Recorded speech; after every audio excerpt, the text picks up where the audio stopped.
Hi everyone, welcome back. Thanks for joining me again. Today we're going to revisit the braking system on the Project Redline 626.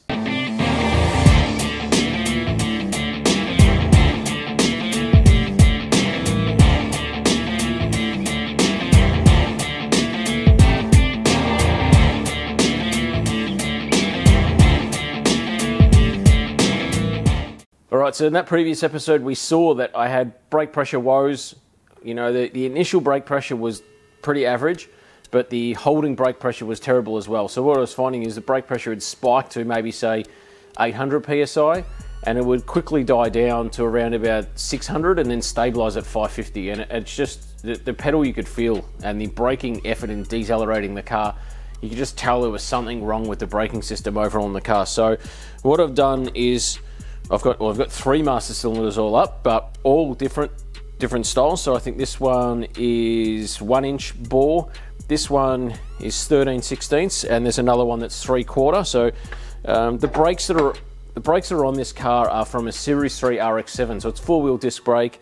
Factory master cylinder is 13/16 of an inch with a booster. I've also got another known good caliper, so I know that this come off a car not long ago that is running, it was braking fine, performing well, so I know that this caliper's fine. So I'm going to test the pressure data versus this. What I'm also going to do is I'm going to block off each individual caliper to see if I can chase the problem around to the calipers too. So I'm going to show you basically how to fit a master cylinder, bleed up some brakes, check your calipers, how to check for if there's issues with a caliper one by one, and then after that hopefully we'll discover what the problem is. Right, so what I've got here is I can't remember which way around it is now. I'll have to look at the catalogue. This is a 13/16 inch master cylinder, and this one's actually a 3/4 inch master cylinder. The one we have on the car is a 1-inch master cylinder, so there's also sort of a 7/8 or even a 15/16 in between these ones. So that shows you how much bigger the master cylinder that's currently on the car is than these. This one, we'll say this is the 13/16 inch one for now. That's the factory size based on Series 3 RX-7. So in last week's video you would have noticed that I said in the video clearly what the braking system in this car currently was. It had Series 3 RX-7 calipers up front and Series 3 RX-7 calipers at the rear. Now that was the biggest clue to some very helpful people out in social media that said, okay, you've got factory brakes essentially, you need the factory master to be compatible with that. You don't have bigger calipers, essentially bigger bore area to need to move that much more volume that the 1-inch master cylinder will help with. So that's our issue essentially. The bore on the master cylinder is way too big for the use of what we're doing here. So that's why if we put the factory one on, hopefully we get a much better pedal and regain that that braking pressure that we need. However, at the same time, because we've deleted the booster, Wisdom also says online that you should go down 1/16 of an inch in master cylinder size as well. So these are pretty cheap. I just got these from local Bursons. Easy thing to do, just go through your catalog and you can see there what suits what. I'm not really concerned because I just drill a firewall and I got a plate there to suit it. So the reason I got the 1-inch originally too is I was going to upgrade the calipers on the front. I've got some Falcon ones over there that I was going to put on. You'll see the size difference in a Falcon caliper versus like a Mazda, a little Mazda one. So you can understand why the 1-inch one might have worked, but yeah, just retaining these calipers, it's not working. So I've got to do something about it, because pulling up the car on the top end when you're going 150 mile an hour probably should be on your priority list a bit higher than I had it. So all right, let's whack these in the car now, test them one by one, and stay tuned to the end of the videos for the results. And so before I put them in the car, I'm just going to bench bleed them. So I've got the bleed nipples undone, and what I just want to do, I didn't have any more clear hose, but what I essentially got to do is watch the air bubbles. You can see one coming up here, and I just want to push those air bubbles out of the system. Hold it, air will come up the top. You can see there's another fluid. Slowly let it back. So there's a big air bubble here coming up. We'll just let that sit, let that move to where it's going to go. So you can see a big air bubble here. What we want to do is just slowly put pressure on the master piston. push that air bubble out. When we're releasing, really slowly, because we want to maintain that all the way up here.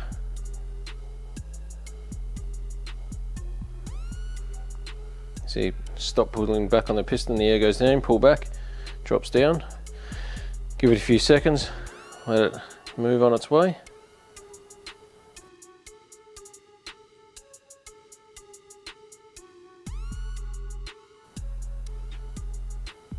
Alright, so there's no bubbles in this hose at all anymore, so take the pressure off. What I'm going to do is nip this up.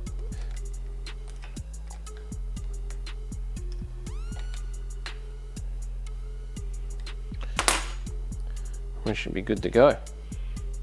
Okay, so something also ultra important, if you're using disc brakes on your car and the master cylinder you're using may have had drums on it for the car to come off, you may have one of these, which is a residual pressure valve. So on drum braking systems, they need, I think it's like about 3 psi or something left in the system. They run on much different pressures as well, so this just keeps a bit of pressure on that cylinder in the drum brake. So when you're running disc brakes, you need to remove them. So it's a case of undoing these, and you'll see, there it is, that comes out there. So check the front and the rear as well, because if you're not sure about the braking system on the master cylinder to come off, I think this is off a Datsun 120Y, and more than likely this had residual pressure valves front and rear. So there you go, don't forget that tip at all.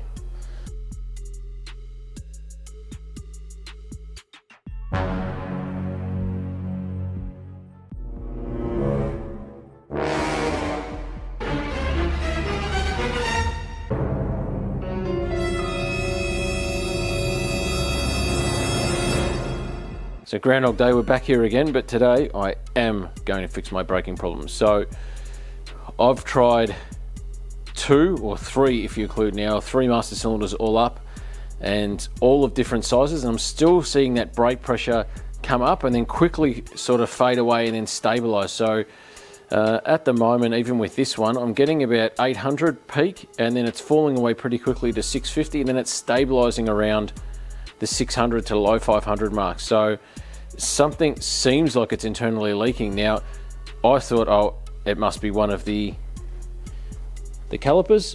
So what I did was I blocked off the line at each caliper to test each one independently, and still got exactly the same result. So I then went and got a totally different caliper as well, tested that, so that the results are still exactly the same. So we've got 3 different master cylinders, deleted the booster. The pedal travel has been confirmed, and I've even done it on a bench to confirm it's not the pedal. The only thing left were the lines. Now, I didn't even think of this at the time, but this car has Teflon braided lines throughout the whole car. There is no steel, there is no hard line in this car at all. And I thought, what if the Teflon line is actually bulging under the pressure? That 1000 psi, when it goes through these lines, they're rated to 2,000-3,000 psi burst pressure, but what if they're actually bulging and growing, which means that, you know, that this master cylinder can only move a certain amount of volume. Once that volume's moved, it can't move anymore. If the line increases in size, well, you're going to get a drop in pressure. So I got another caliper and I tested some hardline, which is actually, I just sorry exhaust back pressure setup, but I just stole it temporarily to test, and lo and behold, just on one caliper, obviously the other 3 lines and that was still Teflon, but lo and behold, I saw a pressure, instead of being 800 psi peak, all of a sudden it was about 1150 peak, and the pressure only come down to about 900 psi. So with that being said, I believe I'm on the right track, and this is what's going to happen today. So I've got a whole heap of steel hardline. I have just a setup to adapt my pressure sensor here, but essentially what'll happen here is, this will be, I think that's the front port, will run into here, will run out of here into here, my pressure sensor, that to one caliper, this to another caliper, this is the rear, runs here, and then splits off to here, and then on these sides of each caliper will be a short section of the Teflon line. So what you'll also see here is this unit. Many people who drag race will know exactly what this is. Just what it says here, a brake line locking system.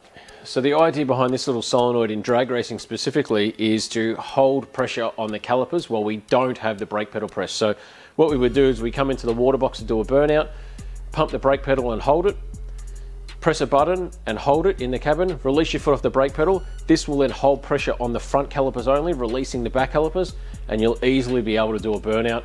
And then once the burnout starts, you can release the button again and drive on out of the water box. So these are really pretty cheap, pretty easy to install, and very effective at doing controllable, repeatable burnouts over and over again. Also releases the absolute strain and pressure on your rear braking system, because this is a good setup if you're going to be drag racing a lot. If you've got a drag car, you should definitely get one of these.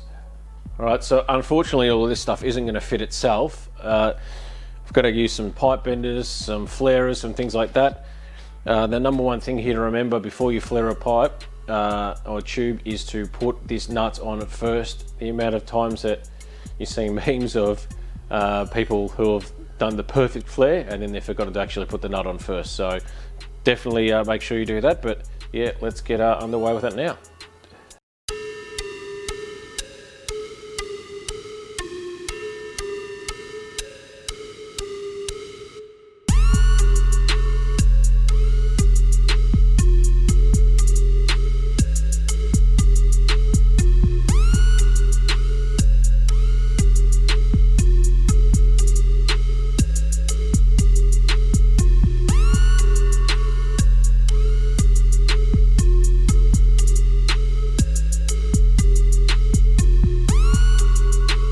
Caution that if you've bogged your firewall up to make it smooth, because it's a disaster when you first got the car, it's more than likely going to crack a bit.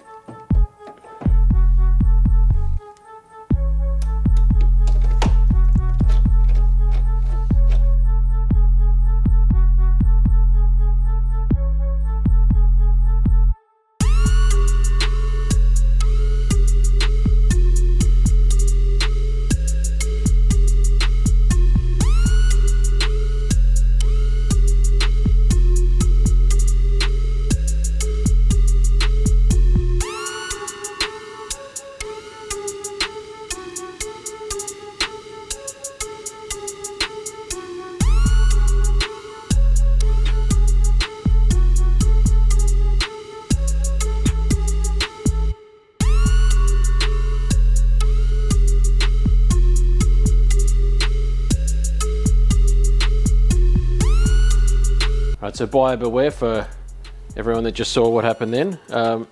That is the flare right there. However, that's a plumbing tool, and that is what's known as a 45-degree plumbing flare. These JIC AN fittings are a 37-degree taper. So you'll see here that the flare actually works pretty well on it. So because I don't have a 37-degree AN flaring tool, because I rarely do this stuff and they're hideously expensive, I use the plumbing one. I make sure that there's enough flare on it, and when this is tightened up, it conforms to that 37 degrees. So it goes over, it's a 45-degree taper, it might be out like that, and then as the fitting tightens up, it brings itself over to 37 degree, and I've never had a problem with it. But I don't recommend you do it, because that would be no good if you had a leak, and it ain't my fault. So do as I say, not as I do.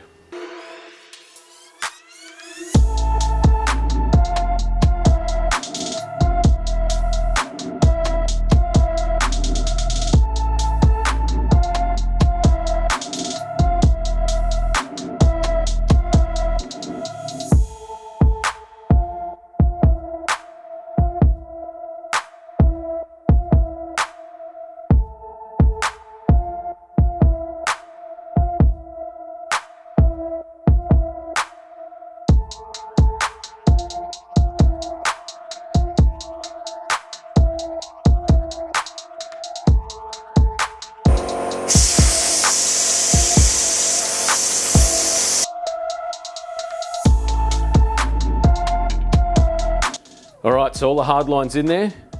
Most of this stuff is now out of the car except the small little lines. jump in the car and see what we can get on the brake pressure on the Fuel Tech dash. Now I'm hoping that it's somewhere around 1200 to 1300 or thereabouts. It's only got the small 3/4 master cylinder in there, so the pressure should actually be pretty decent, pretty high. So yeah, here's hoping.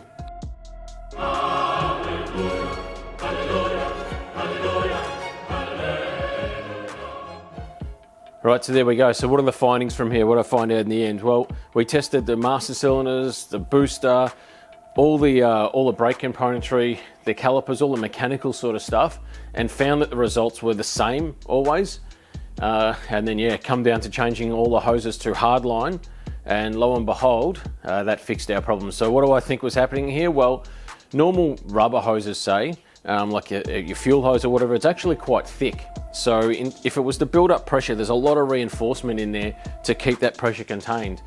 Now, Teflon has a stainless steel overbraid, but it's not really there to apply strength to the hose and reinforcement for the hose. It's to protect the Teflon liner from stones or you know, getting hit with things and nicking it and splitting a line. So the Teflon in a tube is actually just, you know, like a plasticky sort of, well, it's Teflon. And it can easily, obviously, expand.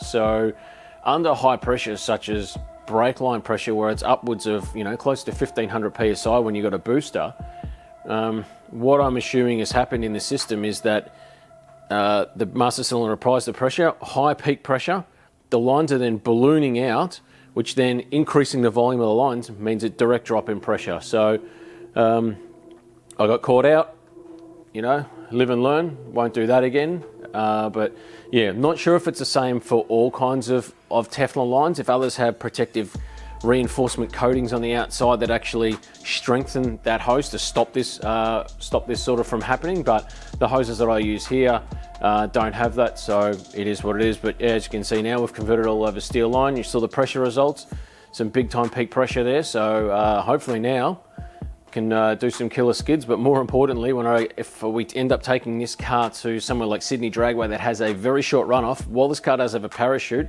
I don't want to have to rely on the parachute to pull us up. So the braking system is critical. The car has to work right. And yeah, now I'm looking forward to getting over to Heathcote as soon as it opens, hopefully by the end of June, if all things are going right, and giving it a go and yeah, making sure that braking system's working spot on. So all right, that's about it for today. Again, thanks for joining us. Subscribe if you could, it really helps us. We really want to reach that goal of 1,000 subscribers early on. And we've got some really cool, different content, not like this kind of vlog and tech sort of stuff. Got some really different stuff that I want to do. We just want to tick off those goals of like 1,000, 2,000, 5,000, 10,000, whatever, and just keep on growing and growing. So subscribing helps. What also really helps is you clicking the share button, copying the link and sharing on your social media in like Facebook and telling your friends, hey, take a look at this. So that'll really help get the channel out there and get more people watching it. So until next time, I'll see you later.